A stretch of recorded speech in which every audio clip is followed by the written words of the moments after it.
C'était agréable, mais sans surprise. Ils sont célèbres dans le monde entier. Veuillez applaudir vos amis les 4 Fantastiques.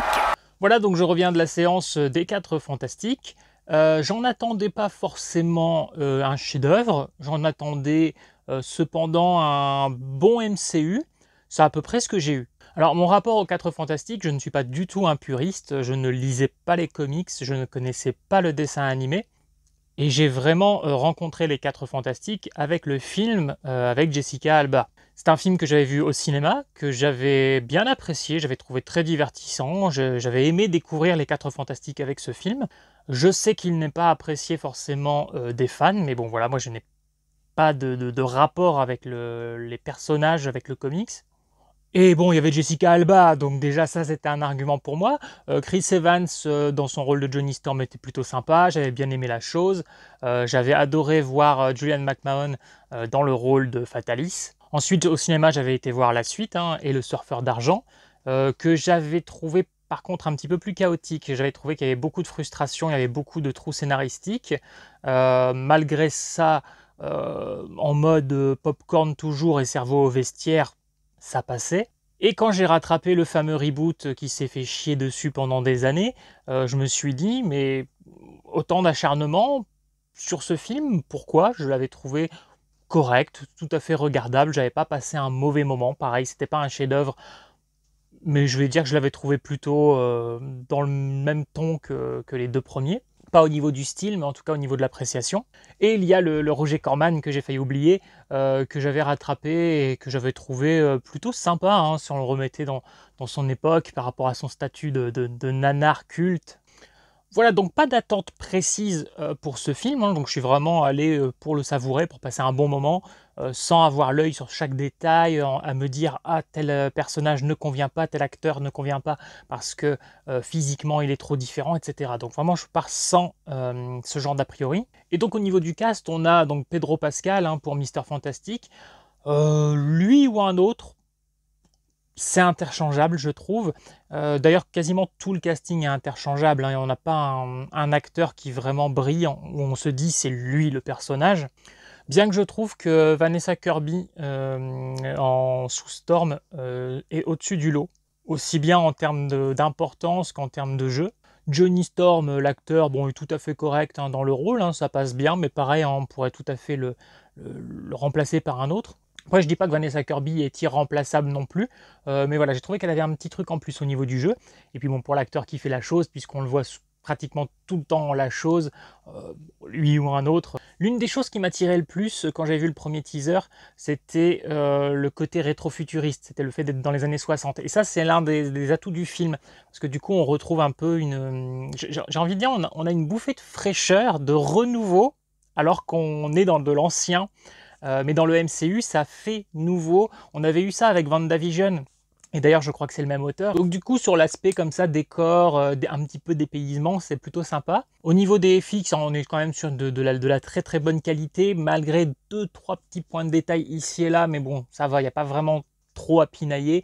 Ça va plus être sur... alors je sais plus si c'est dans la bande-annonce, si vous le savez, donc j'ai peur de vous spoiler. Moi j'avais vu le premier teaser, je crois qu'on ne le savait pas dedans. Je ne sais plus, alors pour cet élément-là, j'en parlerai dans la partie spoiler. Pour la surfeuse d'argent, ça passe bien. J'ignorais qu'elle existait dans les comics, je l'ai appris avant de voir le film. Donc voilà, c'est pas une histoire de wokisme ni quoi que ce soit. On a une surfeuse parce que la surfeuse existe. Elle passe bien. Je trouvais que physiquement, elle avait des airs à Jennifer Lawrence dans le rôle de Mystique. Galactus, pour le côté gigantisme, je trouve que c'est bien ressenti la première fois qu'on le voit. Peut-être un tout petit peu moins quand il arrive sur Terre, parce que du coup, au niveau de la taille, on est peut-être plus sur quelque chose qui fait penser à du Godzilla. J'avais imaginé qu'il serait encore plus grand, mais ça passe quand même. Mais il n'est pas forcément plus différent qu'un autre grand méchant qu'on a pu voir débarquer comme ça et qui était géant. Niveau scénar, c'est là où c'est assez simple, c'est sans surprise, il y a des facilités, je peaufinerai ça dans la partie spoilers. Ça se suit tout à fait agréablement, mais on sait à peu près toujours ce qui va se passer. Il y a un ou deux petits moments qui peuvent éventuellement être un tout petit peu plus surprenants, sans être non plus incroyables. Mais globalement, on sait quelques minutes avant, il va y avoir ça, il va y avoir ça, on va s'en sortir de cette manière, etc. Malgré tout, l'entreprise est très bien organisée, très bien faite, hein. On est sur un produit de qualité, hein. J'aurais tendance à dire que c'est un bon Marvel, mais encore que il est bon, mais peut-être parce qu'on a eu plusieurs déceptions. Alors moi, je vous avoue que j'ai pas vu tout de la phase 4 et je suis passé complètement à côté de la phase 5. J'ai un peu décroché là de Marvel. Mais par exemple, j'avais vu Black Widow, que j'avais trouvé décevant. Bon, les Ant-Man, c'était pas non plus incroyable. Thor, il y avait aussi des choses qui étaient un peu bâclées au niveau du scénario, enfin le Thor Love and Thunder, alors moi j'adore Natalie Portman, où son personnage malade, euh, enfin, on a du mal à y croire. C'est très lissé, elle est très malade, elle est en phase terminale, machin, et on ressent pas. Là ici, je dirais qu'il n'y a pas ce genre de petit couac, il n'y a pas un gros truc qui paraît torché ou complètement lissé. Le film donne une sensation d'être appliqué. Il fait quelque chose qui n'est pas forcément surprenant, mais il le fait de manière appliquée. Je dirais qu'ils ne nous font pas ressentir de l'implication pour nous aussi en tant que spectateurs. Déjà, on est à New York, on a l'impression qu'il y a 100 figurants, on revoit quelques têtes, tout ça, on ressent pas qu'il y a du monde. On a vraiment l'impression presque d'un New York déserté, ça va être le cas à un moment, mais il manque un petit quelque chose pour avoir cette impression que la ville entière est en danger, que les citoyens se sentent impliqués. Je vous spoil pas, si vous connaissez Galactus, vous savez que c'est un dévoreur de monde, il est là donc pour dévorer le monde, pour détruire la Terre. On ressent pas un sentiment, on n'a jamais peur pour la Terre. On sait que c'est le premier film 4 Fantastiques, ils en ont annoncé d'autres, on sait comment ça va se conclure, on n'a pas de frayeur. J'aurais aimé quelque chose une petite initiative, hein, limite genre ils nous détruisent la Terre et on retrouve les 4 Fantastiques sur une Terre alternative, un truc comme ça, mais on sait très bien que c'est pas ça qu'ils vont nous faire. Donc il n'y a pas de sentiment de peur pour les personnages, qui sont les 4 Fantastiques, qui vont forcément rester les 4 Fantastiques, on ne va pas les séparer, on ne va pas en buter un dès le premier film, on ne ressent pas de peur pour la Terre. En plus, pour qui a déjà vu les 4 Fantastiques et le Surfeur d'Argent en version Jessica Alba, on connaît déjà un peu l'histoire, et du coup on connaît un petit peu le dénouement. C'est un film qui a toujours été centré sur la famille, hein, l'histoire des 4 Fantastiques. Ici c'est pareil, il y a un moment, il y a un discours sur la famille. Je trouve ça un peu trop. Faut arrêter avec ce genre de truc cucu qui arrive à convaincre tout le monde. En fait, c'est ça le problème. C'est que des personnages aient ce genre de discours et y croient. Il n'y a pas de souci, surtout les 4 Fantastiques qui sont une famille. Mais à un moment, je vous en parlerai plus dans la partie spoilers, mais il y a un discours qui est là pour servir, on va dire, leurs intérêts. Et ça marche. Et c'est limite, j'ai envie de vous comparer ça au disque qui à l'époque fonctionnait, mais aujourd'hui on en rit beaucoup. Le monologue de Rocky à la fin de Rocky 4, c'est limite, c'est un peu ça. Niveau humour, c'est bien dosé. On sent pas l'humour Marvel habituel qui serait peut-être un petit peu trop abusif. C'est marrant parce que limite, je me dis que Superman part de plus en plus dans l'humour avec James Gunn, hein, le DCU part dans l'humour, là où le Marvel avec ce film donne l'impression de s'être un peu calmé. Voilà, donc là, alors par contre l'humour, le peu qu'il y a, c'est bien, c'est pas abusif, c'est pas poussif, mais l'humour est pas extraordinaire. Par contre, on se tape pas des tranches de rire. Et là aussi où c'est dommage au niveau implication, c'est que il y a un petit peu d'humour alors qu'on vient de leur annoncer que Galactus arrive, et donc voilà, ils mettent des petites pointes d'humour, pas poussives comme je vous disais, mais elles sont là. Du coup, comment veux-tu ressentir qu'il y a un danger? Tu sens tellement que tu es dans du Marvel, dans quelque chose d'un peu léger. Non, tu blagues pas. Et puis il y a un autre problème, c'est qu'on ne sait pas combien de temps il leur reste. Il y a un gros problème avec le timing, je trouve, pour le spectateur, parce que du coup, la surfeuse, vous le savez, c'est une éclaireuse, elle arrive bien avant Galactus. On pourrait même se demander, mais pourquoi tu viens prévenir les gens? Bon, admettons, c'est pour leur laisser quelques heures, quelques jours, pour profiter, etc. Bon, je trouve ça quand même assez con quand tu as un plan comme celui de Galactus, pourquoi prévenir les gens, mais bon bref, admettons. Et Galactus, il est loin derrière, quoi. Il faut le temps qu'il arrive, alors que la surfeuse, elle peut venir comme elle veut, elle peut repartir, revenir vers Galactus, vers la Terre. Bon là, elle a un surf TGV un peu, mais tu te dis, Galactus, lui, il est assez lent, tu te demandes pourquoi. Et la réponse à laquelle on pense, c'est que ça arrange le scénario. Mais du coup, c'est pareil, en prévenant comme ça, alors qu'elle part en éclaireuse, donc elle sait qu'il y a les 4 fantastiques, donc ils ont le temps de préparer un plan pour contrer. Enfin, je sais pas, il y a quelque chose qui déconne un petit peu de ce côté-là. Au niveau des pouvoirs aussi, j'ai trouvé que c'était plutôt bien utilisé. Il y a que Mister Fantastique, pendant longtemps pendant le film, je me dis, mais quand est-ce que vous utilisez un petit peu plus ces pouvoirs pour faire quelque chose de vraiment cool? Autant Johnny Storm, c'est plutôt bien utilisé. D'ailleurs, à un moment, ils s'en servent pour s'éclairer dans le noir parce qu'il y a une coupure de courant, c'est assez sympa. Je n'avais pas souvenir que ça avait été fait et c'est une idée toute simple, mais voilà, j'ai trouvé ça sympa.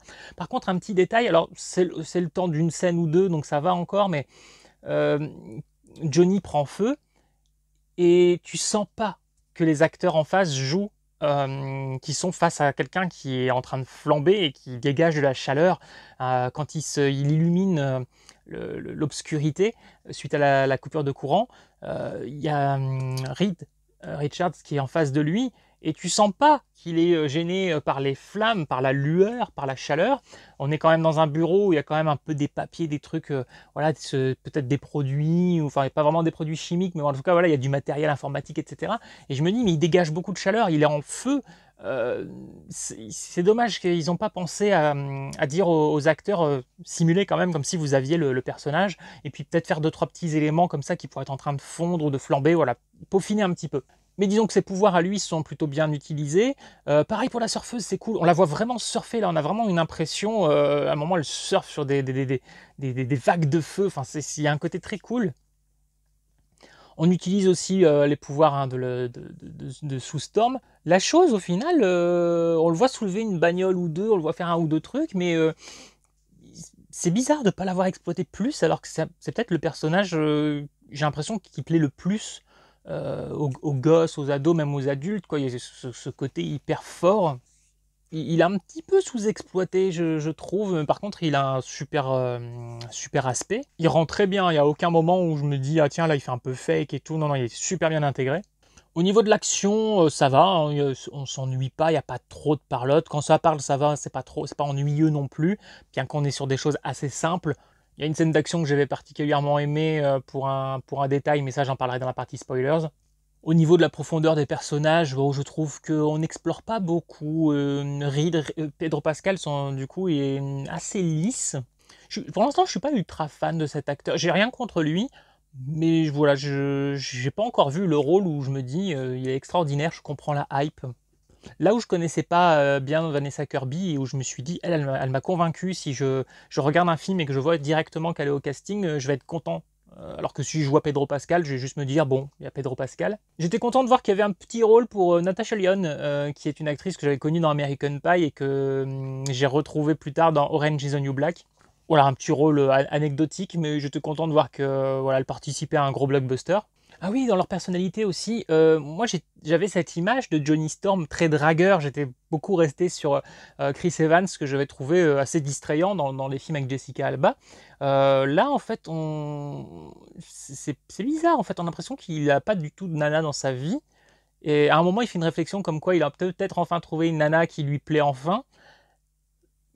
Mais tu te dis, ouais, mais pourquoi tu nous as pas montré peut-être du coup des nanas qui te couraient après et montrer que peut-être voilà, te séduisaient pas assez, etc. Ça m'a fait bizarre de ne pas voir le Johnny Storm dragueur. Alors je sais pas du tout s'il était dragueur dans le comics. Vous me direz si vous connaissez le comic. Mais du coup moi j'étais vraiment resté sur cette image de Chris Evans. Il me semblait aussi que dans le reboot, hein, il était aussi assez dragueur, assez séducteur.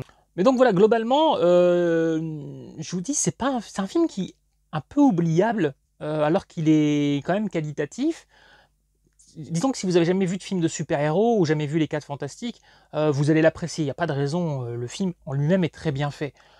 Pour nous qui sommes habitués aux 4 Fantastiques à travers les versions précédentes et au MCU, c'est pas hyper surprenant. Mais il y a un bon dosage, on sent moins de trous scénaristiques, en tout cas moins flagrant que dans certains films, et on sent qu'ils se sont un petit peu calmés sur l'humour. Mais du coup, le film est peut-être un peu moins marquant. On va moins sortir du film avec des moments comme encore aujourd'hui, je me souviens de certains moments avec Chris Evans ou certaines blagues, ou même quand Jessica Alba redevenait visible et qu'elle était en sous-vêtements devant tout le monde et qu'elle se cachait. Bon, après, allez savoir pourquoi cette scène m'a marqué. Mais il y avait des moments d'humour aussi assez sympas, donc avec Chris Evans, que j'ai toujours en tête, comme quand il tombait en torche dans la neige, qu'il avait fait un trou dans la neige comme ça, puis ça faisait un bain bouillonnant, et puis il y avait une nana canon qui le rejoignait, et puis en gros il lui disait viens me rejoindre aussi. Il y avait plein de petits moments comme ça qui étaient un peu marquants. Là, à la sortie de ce film, au final, je me dis, les images qui me reviennent, ça va beaucoup être sur le jeu de Vanessa Kirby, et puis quelques petites scènes ici et là, mais au niveau de l'humour, il n'y a rien qui a vraiment fait mouche de mon côté. J'ai rien trouvé de nul dans l'humour, mais j'ai rien trouvé de super hilarant. Même le petit robot qui est là, qui aurait pu faire un peu office de R2D2 ou de B8, quoi, un peu une sorte de running gag, il n'a pas vraiment l'occasion de briller d'un point de vue humoristique. Mais voilà, globalement, c'était plutôt sympa. Donc si vous êtes bon public pour le MCU d'une manière générale, oui, allez le voir parce que c'est loin d'être le moins bon. C'est le premier film de la phase 6. Donc voilà, on est en train de poser des bases pour les futurs Avengers. Donc voilà, après, si vous en avez marre, par contre, du MCU et des films de super-héros qui apportent rien de bien neuf, si vous n'avez même pas trouvé que le Superman de James Gunn apportait un petit peu de fraîcheur, que pour vous c'est déjà encore de la même soupe, allez pas voir ce film, je pense pas que ça vous bottera. Parce qu'après tout, bah, le truc le plus attrayant, peut-être ce côté rétro-futuriste, bah, vous l'avez déjà vu dans la bande-annonce, donc vous savez à quoi va ressembler l'esthétique du film. Et maintenant, nous allons passer à la partie spoilers. Attention! Alors niveau CGI, je vous disais que j'allais revenir sur un point, les CGI passent très bien. Il y a un moment, c'est le bébé. Parce que du coup, Sue Storm est enceinte. Le bébé est souvent en CGI. Il y a des plans où ça passe très bien, il y a des moments où je ne sais pas si c'est le bébé. Un bébé réel qui joue pile ce qu'il faut ou si c'est du CGI. Il y a 2-3 plans, ça se voit plus, et particulièrement sur les plans de fin, quand il arrive quelque chose à sa mère et qu'on amène le bébé, etc. Il y a notamment un plan latéral du bébé là, qui est un petit peu en train de faire des mouvements dans le vide pendant que son père le tient. Je trouve que ce plan, ils l'ont tenu beaucoup trop longtemps. Déjà en 1 ou 2 secondes, le cerveau a le temps de se dire « Ah, il y a un CGI », mais il dure encore 1 ou 2 secondes de trop. Et là, vraiment, on voit l'effet. C'est un peu dommage. Après, on est loin d'être sur les effets bébés de The Flash, qui étaient quand même bien ripou. J'ai bien aimé The Flash, mais alors les effets sur les bébés, atroces. Il y a des choses, je vous disais, il y a des choses qu'on voit venir. Alors il y a 2-3 petites choses qu'on voit venir, mais qu'ils ont quand même essayé un peu de détruire. Mais ça se passe en 2 temps. C'est-à-dire que par exemple, à un moment, donc Galactus prévient qu'il va détruire le monde. Donc ça laisse le temps aux 4 Fantastiques de préparer un plan, ce qui est très con. Mais bon, bref. Et donc ils montent un système de passerelle parce qu'ils sont en train de développer la téléportation et ils ont cette idée qui est plutôt cool, mais du coup qu'on verra pas dans le film, de téléporter la planète, voilà, dans un autre endroit.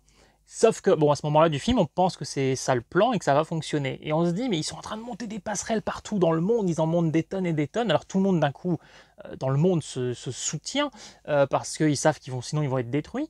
Mais quand même, tu te dis, mais il met combien de temps à arriver Galactus? Ils arrivent à monter tout ça. Donc ça, à ce moment-là, je décroche un petit peu. Je me dis, ouais, là, le scénar, c'est vraiment, ça vous arrange, quoi. Et je me suis dit, ouais, c'est dommage, quoi. Ils ont le temps de tout monter. Le petit élément scénaristique que j'ai bien aimé, c'est qu'au moment où tout est monté et ils commencent à essayer la téléportation de la planète, il y a la surfeuse qui débarque et qui détruit les passerelles. Quasiment, enfin pas toutes, mais elle en détruit beaucoup, donc elle fout en l'air le plan. Ça, j'ai bien aimé. Mais le problème, c'est qu'ils nous ont fait plusieurs minutes sur ce plan, qui prend donc que quelques minutes, mais comme on se rend compte que scénaristiquement, c'est un peu facile, ça tombe bien, que Galactus mette du temps à arriver, on a le temps de se dire, ouais, bon. Et après, elle arrive, on fait, ah, cool. Mais on a eu quelques petites minutes un petit peu plombées par voilà, cette idée de scénario qui semble assez facile et puis surtout un peu irréaliste parce que on voit qu'ils ont déjà galéré à téléporter un œuf, qu'il faut beaucoup d'énergie. Là, il faut faire toute la planète. Bon, il y a un petit truc, c'est un peu, bon, ta gueule, c'est magique. On a réussi à résoudre tout ça en quelques heures. Mais comme la surfeuse débarque, elle fout le bordel, je me dis, bon allez, ça passe. C'est cool, il y a voilà, il y a un petit retournement. Je vous livre mes spoils hein, dans le désordre hein, du film tel que ça me vient. On va parler de Doom, de Fatalis. Ça fait quoi? Ça fait 2 ans qu'on est au courant que ça va être Robert Downey Jr. Bon, très con de nous l'avoir teasé, c'est plutôt que de nous en faire la surprise. Moi, ça, je trouve ça nul à chier. Alors, c'est pas nul d'un point de vue production, financement, etc. Ils savent très bien que ça va attirer des gens parce qu'ils voyaient bien qu'ils étaient en perte de vitesse et que annoncer Robert Downey Jr. allait relancer un intérêt de la part du spectateur, mais je trouve que c'est nul de l'avoir annoncé. Ça aurait été tellement mieux d'avoir la surprise. Et donc, bref, moi, je m'attendais peut-être à le voir débarquer à un moment. Bon, on ne le voit pas débarquer pendant l'action, on sait que c'est centré sur Galactus, mais je me doutais qu'on allait avoir soit une scène intra-générique ou post-générique qui allait nous le montrer. Ça ne manque pas, dès que la scène commence, tu te doutes exactement de ce que tu vas voir. Elle est en train de s'occuper du bébé, c'est que ça se passe 4 ans plus tard d'ailleurs. Tu te doutes complètement qu'elle va aller faire un truc et qu'elle va revenir et que Fatalis va être là avec le bébé. Sauf qu'on nous montre Fatalis de profil, donc caché par sa capuche avec son masque dans la main. L'image est cool. Mais on sait que c'est censé être Robert Downey Jr., donc là on se doute que c'est n'importe quel clampin qui a mis le costume, parce que du coup on ne voit pas son visage. Et c'est frustrant. Moi ça m'agace un peu, je me dis c'est bon, on sait qui c'est censé être, c'est mal joué votre truc. Vous avez mal joué votre coup. Après nous montrer Robert Downey Jr. juste le temps d'une guest nous aurait peut-être pas permis non plus de voir une grosse différence de jeu avec ce qu'on connaît de lui, encore que ça aurait été un défi intéressant. Du coup, ils se sont peut-être dit on va le garder pour vraiment le film où il va apparaître et jouer et nous faire autre chose que du Tony Stark, en espérant qu'il nous fasse vraiment une performance aux antipodes. Mais il y a quand même quelque chose d'assez frustrant. Un élément intéressant, c'est que du coup, Sue est enceinte pendant la moitié du film. Donc du coup, on a une héroïne, une super-héroïne enceinte, ce qui est quand même quelque chose qui n'est pas courant du tout. Ça amène quand même un petit peu plus de danger de manière assez superficielle parce qu'on n'a jamais vraiment peur pour elle. Cependant, une scène que j'ai bien aimée, c'est quand ils essaient de fuir Galactus et la surfeuse. Et il y a ce moment où la surfeuse arrive à les rattraper. Elle passe à travers le vaisseau, hein, puisque la surfeuse d'argent est capable de passer à travers la matière. Et elle tend la main vers le ventre de Sue, parce que le but de Galactus, c'est de récupérer ce bébé qui a des super pouvoirs. Et la main de la surfeuse passe à travers le ventre de Sue pour attraper le bébé. Et ça, j'ai vraiment trouvé que l'idée était bien. C'est le seul petit moment où je me dis, ah, il y a vraiment une petite touche de danger, mais on savait exactement ce qui allait se passer. Ils allaient mettre les turbos et semer la surfeuse, donc la main ressort du ventre, etc. On le voyait venir, mais cette petite scène était sympa en termes d'implication. En plus, il y a une poursuite, elle est en train d'accoucher en même temps. On n'a jamais vraiment peur qu'elle perde le bébé ou quoi que ce soit, mais ils ont mixé plusieurs éléments en même temps pour vraiment nous donner l'impression qu'il se passait plein de trucs. Cette scène est vraiment plutôt sympa. Mais pareil, tu te poses la question, pourquoi Galactus veut échanger la vie de la Terre contre ce bébé une fois qu'il arrive à être face à Sue et analyser son corps et à voir qu'il y a un bébé avec un potentiel pour être son successeur. Tu te dis, mais prends le bébé tout de suite, maintenant. Tu vois, pourquoi faire un deal avec eux? Tu es censé être un grand méchant, non? Alors après, je connais pas bien la personnalité de Galactus, est-ce qu'il a des principes, etc. Mais serre-toi, prends le bébé et détruis la Terre. Pareil, un autre truc, les 4 Fantastiques avouent aux citoyens que le deal, c'était le bébé contre la planète et qu'ils ont refusé. Alors forcément, là, d'un coup, le public change d'avis sur eux, c'est pas bien, machin, etc. Ce qui est crédible, puisque n'importe qui te dirait, mais sacrifie le bébé pour sauver une planète entière. Mais évidemment, tu comprends que la mère et le père, eux, ne veulent pas. D'ailleurs, j'aurais trouvé très intéressant que l'un des 4 Fantastiques soit en désaccord et peut-être même limite s'empare du bébé pour aller le remettre, qu'il y ait une scission dans les 4 Fantastiques. Enfin, il y avait vraiment quelque chose d'intéressant à exploiter. Non, là, ça reste vraiment, on est toujours unis. Bon, vous allez me dire, c'est normal, les 4 Fantastiques, ce sont des amis, c'est une famille, ça correspond à leur personnalité. Ok, pourquoi pas. Mais du coup, il n'y a pas beaucoup d'enjeux, il n'y a pas beaucoup de choses très intéressantes dans le scénario, dans les psychologies. Ça aurait fait plus de conflits, ça aurait été beaucoup plus intéressant. Donc le public se met un petit peu contre eux, sauf que pareil, ce public, on a l'impression que c'est sans figurant, On ressent pas que le tout New York, toute l'Amérique, même le monde pourrait leur en vouloir. Et ils vont se dépatouiller de tout ça en faisant un fameux discours sur la famille. Je ne sacrifierai pas mon bébé pour ce monde, mais je ne sacrifierai pas ce monde pour mon bébé. Voilà. Bon, c'est une jolie phrase, mais le discours, là où il fonctionne pas, c'est que tout le public devant ces écrans de télé, 2 personnes, et ces 100 figurants, sont tous là en train d'acquiescer, émus, touchés. Ah oui, c'est vrai, tu as raison, la famille, c'est ce qu'il y a de plus. Non, je suis désolé, ça ne marche pas. Tu annonces au monde qu'il suffit de sacrifier un bébé pour sauver la planète entière. Je suis désolé, plein de gens, le plus gros pourcentage te dira oui, faites-le, donnez le bébé à Galactus. Le fait qu'il y ait personne comme ça dans les spectateurs qui disent non, machin, ou qu'il y ait même une émeute entre ceux qui seraient d'accord avec le discours et ceux qui ne sont pas d'accord. Voilà, il y a quelque chose d'un peu lissé, d'un peu superficiel, comme souvent dans le MCU, où tout le monde a une bonté d'âme. C'est pour ça que je préfère DC en général, parce que DC a un peu plus de noirceur, c'est un peu plus proche de la réalité. Voilà, bon, le discours est sympa, mais il faut garder encore cette naïveté, ou peut-être cette enfance, ce regard que moi j'ai un peu plus de mal aujourd'hui, après avoir vu des tonnes et des tonnes de films de super-héros. Je trouve que la dernière fois où ça marchait encore très très bien, c'était avec les Spider-Man de Sam Raimi. Et encore, le cerveau se disait, ça fait quand même un peu gros, tout le monde garde son identité secrète, ils ont vu son visage, personne ne fera de portrait robot, personne ne va... Mais ça marchait, Sam Raimi avait suffisamment de talent pour nous le vendre. Après voilà, je suis peut-être blasé parce que j'ai vu trop de films, peut-être qu'une nouvelle génération accepteront complètement ça. Bon, j'ai quand même l'impression que les nouvelles générations sont aussi blasées de voir des trucs un peu irréalistes et nous montrer des gens, surtout à l'heure des réseaux sociaux, qui diraient tous oui, vous avez raison, j'ai du mal à y croire. Il y a un semblant d'histoire d'amour entre... enfin, en tout cas, on sent que Johnny aime bien la surfeuse. La surfeuse, à la fin, elle fait un truc, on se doute qu'elle va faire ça, on se doute qu'elle va sauver la situation. C'est très rapide, c'est dommage, parce qu'on a le temps de s'attacher à elle, mais du coup, la fin, elle est vite expédiée. Et on aurait voulu quelque chose peut-être d'un petit peu plus pathos, parce qu'en gros, on perd le personnage. D'ailleurs, on ne sait même pas réellement... Normalement, elle n'est pas morte. Elle et Galactus sont téléportés très très loin, dans une galaxie très très lointaine. Mais c'est un petit peu dommage qu'on n'ait pas un petit truc supplémentaire. J'aurais bien voulu un petit quelque chose entre elle et Johnny, très rapide peut-être, une légère marque de sa part qui pourrait montrer si oui ou non elle l'aimait bien aussi en retour.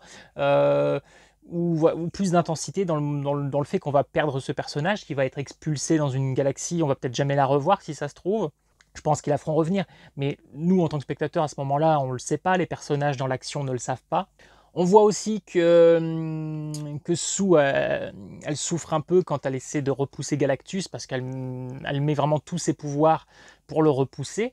Là pareil, je suis un poil sceptique, même si c'est bien fait, mais je me dis, Galactus il est censé être tellement puissant, ou en tout cas j'ai l'impression qu'on nous le vend comme très très puissant, et il arrive à être repoussé que par elle. Alors après elle met toutes ses forces, mais du coup j'aurais voulu qu'on sente plus encore sa souffrance, parce qu'il y a Reed qui lui dit à un moment non non, tu peux pas faire ça toute seule, enfin attention à toi, et elle dit non non, on va sauver le bébé, je m'en occupe. Tu sens que c'est son moment, je risque ma peau. Et j'aurais voulu qu'on voit plus de choses au niveau de son corps. Enfin non, je le dis comme ça, c'est bizarre, cela dit, j'aurais bien voulu aussi. Mais non, j'aurais voulu qu'on voit les veines peut-être ressortir plus. J'aurais limite voulu, moi je suis sadique, j'aurais voulu qu'on entende peut-être ses os commencer à craquer tellement elle mettait de force, de puissance comme ça dans sa télékinésie et tout. Parce qu'elle est quand même face à Galactus. Et Galactus, c'est quand même une montagne. Donc j'aurais voulu la voir encore plus souffrir, parce que pour moi ce qui fait un héros, c'est de le voir souffrir et de le voir résister. Et donc bon, elle va mourir, mais là aussi pas de surprise, on se doute qu'elle va revenir à la vie, et on comprend tout de suite comment elle va revenir à la vie. On se dit c'est là que le bébé va être utile. On nous dit que le bébé a des pouvoirs, qu'il les garde en lui, on le sait pas, mais Galactus lui le sait, et il va les utiliser, et effectivement c'est là où ils amènent le bébé, et comme par hasard, le bébé va faire un miracle. Donc voilà, c'est en ça aussi où pas de surprise, on se doute que c'est exactement ce qui va se passer. Après, c'est bien fait, Pareil au niveau de l'histoire du surfeur d'argent et de la surfeuse, donc on connaît un petit peu ce côté éclaireur, mais quand tu vois qu'elle a passé un deal pour qu'on ne détruise pas sa planète en devenant son éclaireuse, tu te dis mais pourquoi il a besoin d'une éclaireuse? Parce que bah, jusqu'ici il détruisait déjà des mondes. Donc voilà, on ne te justifie pas vraiment pourquoi il avait besoin d'elle. Alors je dis pas qu'elle est inutile, mais il sert à quoi son boulot d'éclaireur à part venir dire au monde vous allez mourir? Limite, tu veux pas être une saloperie, tu t'avertis pas le monde. Comme ça leur tombe dessus d'un coup, ils n'ont pas le temps de cogiter, de souffrir, etc. Et puis surtout, tu laisses le temps à personne de pouvoir préparer un plan pour te contrer. À la limite, ils auraient fallu montrer qu'elle avait choisi ce monde parce qu'elle espérait que les 4 Fantastiques fassent quelque chose, mais c'est pas le cas. Je me rends seulement compte qu'à un moment j'ai dit que la surfeuse était torchée, c'est pas une allusion pour dire que Johnny Storm se l'est tapé. Ah, il y a un autre élément aussi qui était sympa au niveau des pouvoirs. Ça, c'est un truc, je l'aurais même pas vu venir, j'y aurais même pas pensé. La femme invisible, donc Sue, pose à un moment ses mains sur son ventre pour appliquer son pouvoir d'invisibilité pour qu'on puisse voir le bébé à l'intérieur de son ventre. J'ai trouvé ça génial. Cette idée est vraiment cool. Ça n'était pas du tout venu à l'esprit qu'elle aurait pu faire ça. Je me dis c'est génial pour pouvoir suivre l'évolution de ton enfant, voir s'il y a un problème, et puis du coup tu peux contempler ton enfant, tu vois, pour une mère, je suppose que c'est quelque chose qui serait incroyable, tu vois, de déjà pouvoir le voir et tout, pour le père aussi, mais bon, pareil, au niveau implication, au niveau jeu, je trouve que Pedro Pascal est trop lisse dans son jeu, il véhicule pas énormément d'émotions, là où Vanessa Kirby, vraiment, elle est vraiment cool cette nana. Un petit truc que j'ai aimé aussi, ça se passe sur Terre 828 et à la fin ils ont joué sur le 828 pour la date de naissance de Jack Kirby, à qui le film est dédié. Donc voilà, voilà, j'ai mis le point sur ce qui était améliorable, ça pourrait faire croire que le film est pas forcément très bon. Non, il est juste facile, c'est un film qui est vraiment peaufinable, comme souvent avec le MCU. Mais non, il reste un spectacle agréable. Donc voilà, je pense que j'ai fait le tour. Et moi je vous laisse, je repars vers d'autres aventures. Ça va faire quoi? Dis-le, allez! Et ça va geeker.